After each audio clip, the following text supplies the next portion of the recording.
Political development in Nigeria is taking another dimension. Democracy does not seem to be threatened as a result of political parties, building a very strong base ideology.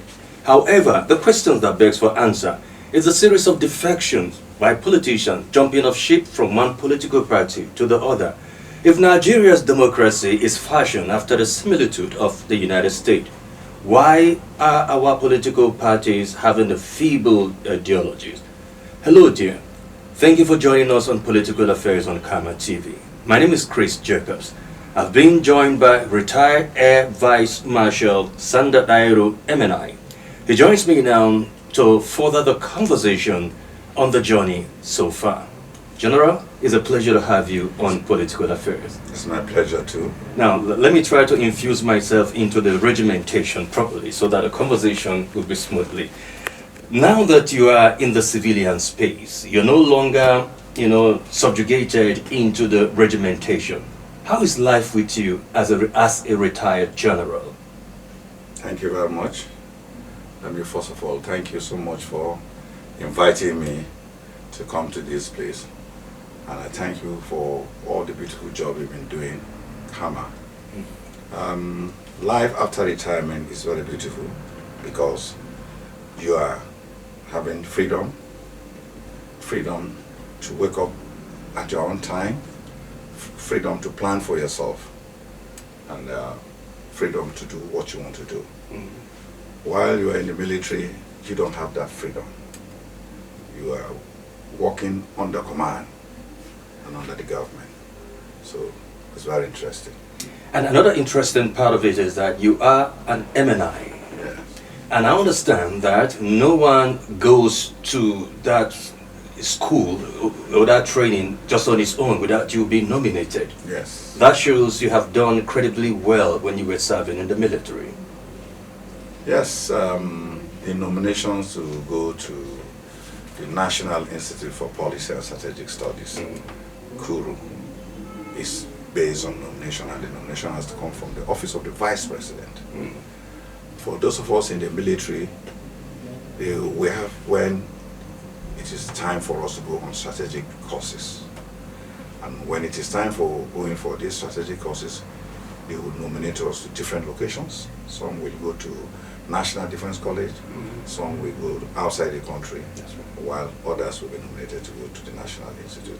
For me, I was nominated to go to the National Institute, and after my 1 year regulatory course, I went back there as a directing staff for 2.5 years.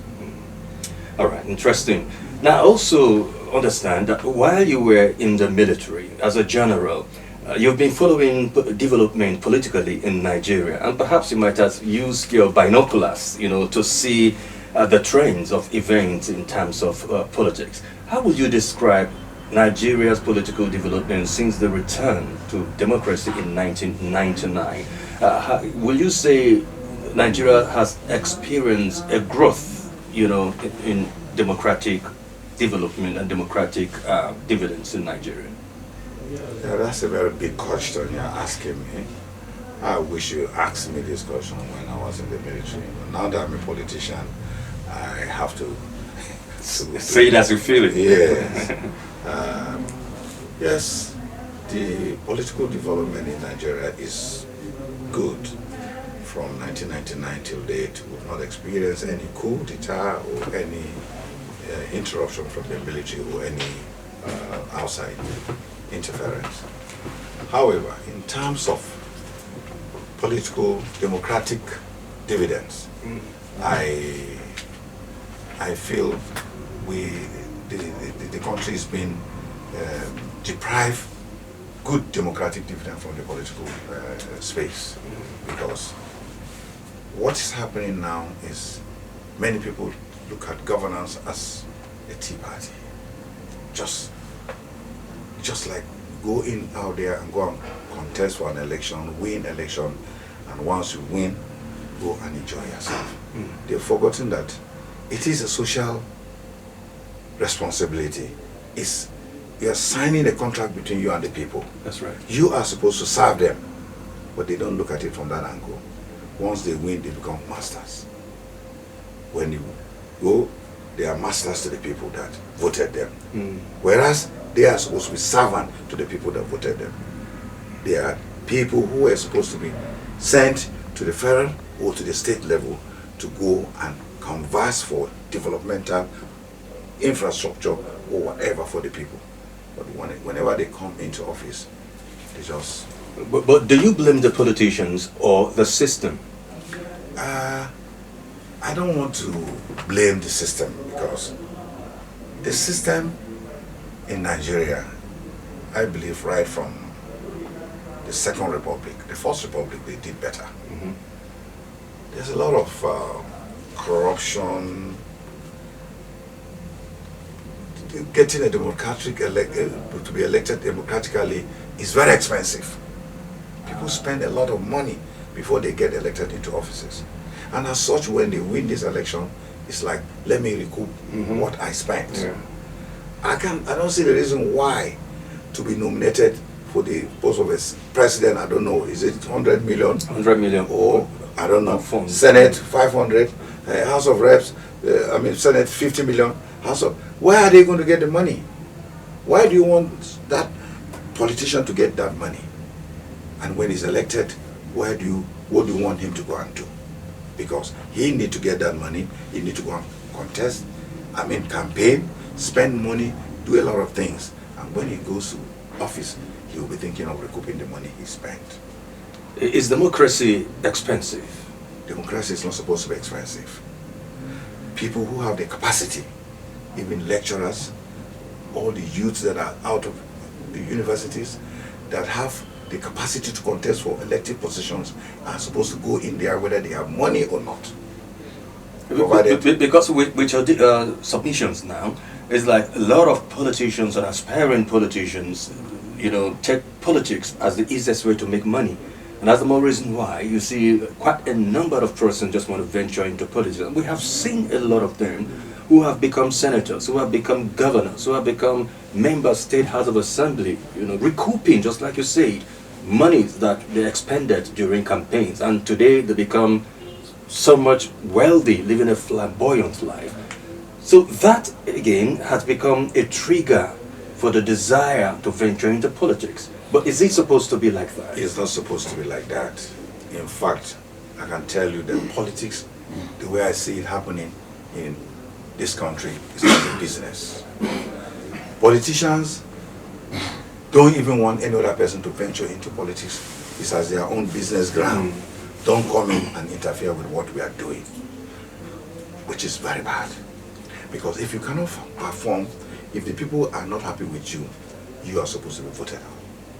But they make it difficult for people, other people who wants to come and aspire to serve their people, to come in to serve. All right, talk to me. What do you make of political parties in Nigeria? Because political parties are supposed to have ideologies. Yes. Whether it is the PDP, the APC, PRP, ADC, and other political parties.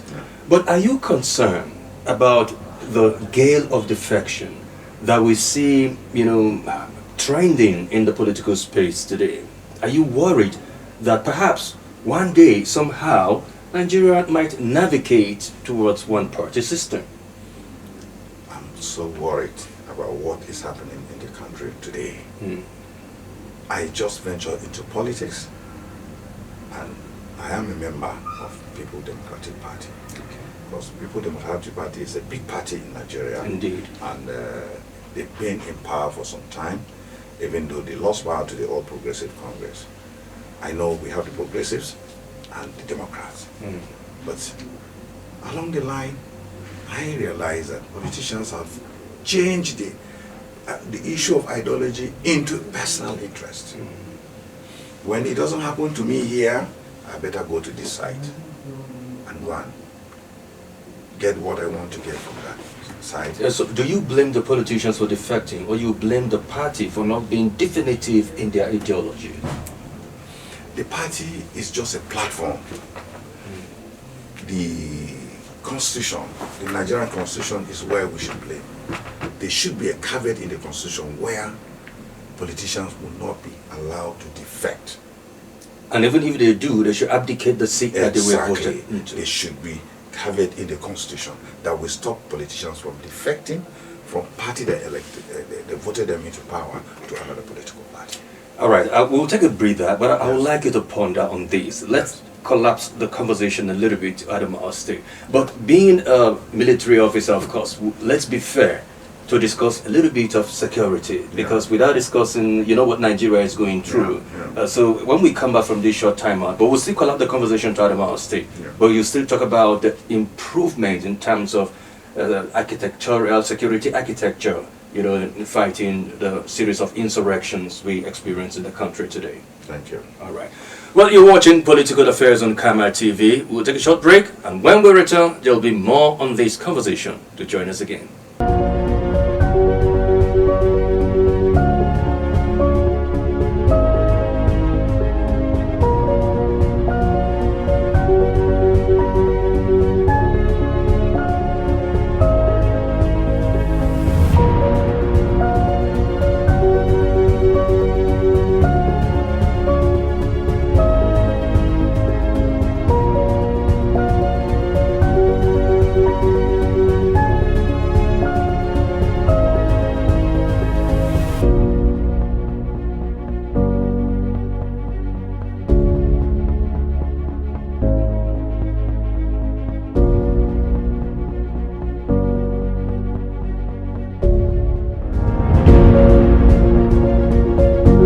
Alright, glad to know you're still there. But if you have just joined us, you're watching Political Affairs on Camera TV. I have been speaking with retired Air Vice Marshal Sanda Dahiru MNI, and the conversation has been very interesting and intriguing. Now, before the break, I asked you, you know, what you make of defection, and I said we're going to collapse the conversation to Adamawa State. This morning, Adamawa State woke up to a shocker. Right Honorable Amadou Finturi, the governor of Adamawa State, defected to the ruling All Progressive Congress after he has rode on the wings of the People's Democratic Party.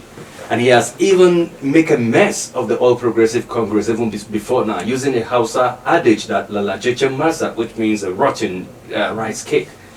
But do you see, are you worried about this defection? Yeah.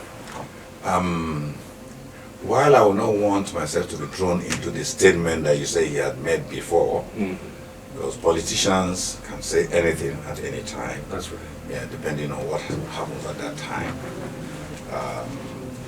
My take on the current defections, and especially in Adamawa State, I look at it as political realignments. Okay, okay. Again, I want to refer you to a very, very weak legal framework, or our constitutional framework for democratic governance to strive in Nigeria. We don't have a strong legal framework backing democratic parties and or other structures in this country. Because if we do, these things will not be happening. You cannot imagine the People Democratic Party has been in limbo for over 2 years. Legal litigations here, talking about this, which are either deliberate or not deliberate, we don't know. So, as a governor that you really want to serve your people, and he was even the chairman of the National Convention, and after the convention, he was having legal litigations here and there, and it was becoming obvious that in 2027 the PDP will not stand. What do you expect him to do? He wants to serve his people. So, for me, what is happening about the governors, I see it as a deliberate political realignment from the center. So you justify his defection to the All Progressive Congress? Honestly, I justify for the betterment of Adamawa State. Yes, because if you look at what has happened right now, where is PDP? No PDP. He can't continue to hang on a party that is having issues, prolonged litigations, that is unending. But there is this fear of the uncertainty also from the quarters of the All Progressive Congress that, you know, presumably Governor Fintiri will assume superintendence, of the party because he's the governor, and the governor invariably is the leader of the party. So should he, now that he has defected to the APC, he will assume superintendence of the party, and some of the APC members have started expressing displeasure over that, the likes of one Kwacham, from the other southern part of, northern part of Adamawa State, and so on and so forth. Wouldn't that be a little bit of conflicting? Because too many cooks now may spoil the pot. Yeah. Well, like I really said, I don't want to be drawn into issues with people I don't know. But as far as I'm concerned, the comment made by the politician was premature. You don't know what is going to happen when you finish defecting. Why are you saying all those things that you said? Because defections have taken place in other states, and all the governors are now in charge of the political structure. So why would Adamawa State be different? Why are you saying that you should come in as any ordinary person? Is Adamawa not in Nigeria? So he was just looking for a way to talk. And when there's no need for you to talk, you don't talk. But with what Governor Fintiri has done in Adamawa State, he has changed the narrative of governance in Adamawa State. He was able to separate between politics and governance, and perhaps that's one of the motto, that leave no one behind and nothing untouched. So he has taught virtually everything. Are you proud now to be an indigene of Adamawa State? Unlike before, when other states are competing in terms of infrastructural development, Adamawa indigene used to, hide their faces like ostrich in the sand. But now you can square your shoulder and also say you're proud to be an indigene. Yes. I am very, very, very proud of His Excellency, the Governor of Adamawa State. You see, he is an epitome of leadership. He's an epitome of good leadership. Because anywhere you go to Adamawa State, you can hardly finish pronouncing his name. The people will complete it for you, and they will pray for him. He is loved by all, down to the earth. Before now, I had opportunity, after leaving my military career, after resting at home, I said, let me just move around my senatorial zone, just to do what is called consultations. I went around 9 local governments.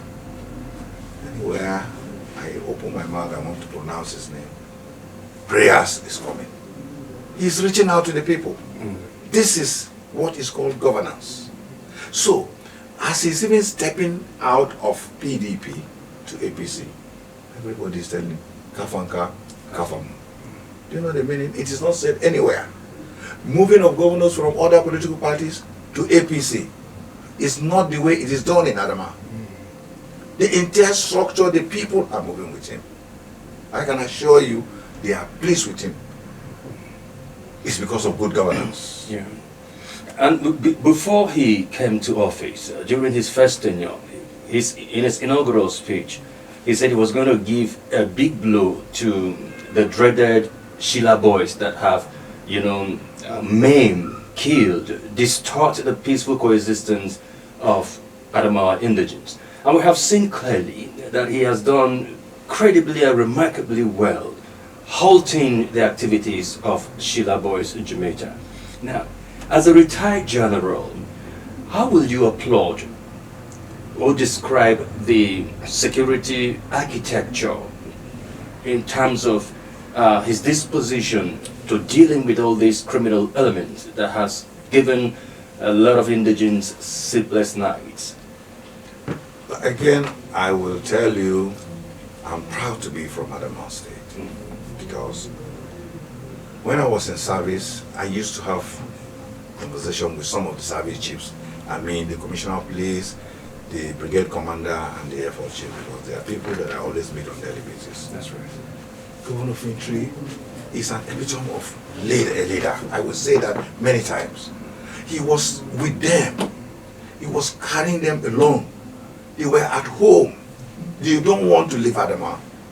He reached out to everybody. He gave them their own entitlement. And he was in charge. He's a leader that is in charge, a pilot that is commanding his plane. Not, you're not in command. A pilot is that is commanding his plane. So he doesn't give room for anybody to dictate for him. He is always in charge everywhere. Even the usual communal clashes that we used to experience is no more. And even though Adamawa had a share of its own attacks by Boko Haram, but he has done very well. The simple reason is today, if there's a problem anywhere in any part of Adamawa, Governor of Interior will be there. Indeed. He will show them that leadership that I feel for you. So that's what governance is all about. I want to offer myself. Well, there is no better way to end this conversation than now. But this is just a part one of this conversation. We'll definitely have a build up on this again some other time. Thank you so very much, General, for coming on the show today. Looking forward to seeing you. And I wish you the best of luck in all your endeavors. Thank you for having me. Thank you very much. Well, that's been our conversation with Air Vice Marshal Dahiru MNI, retired, and he is a son of the soil and indigene of Adamawa State after serving for 33 consecutive years in the Nigerian Air Force.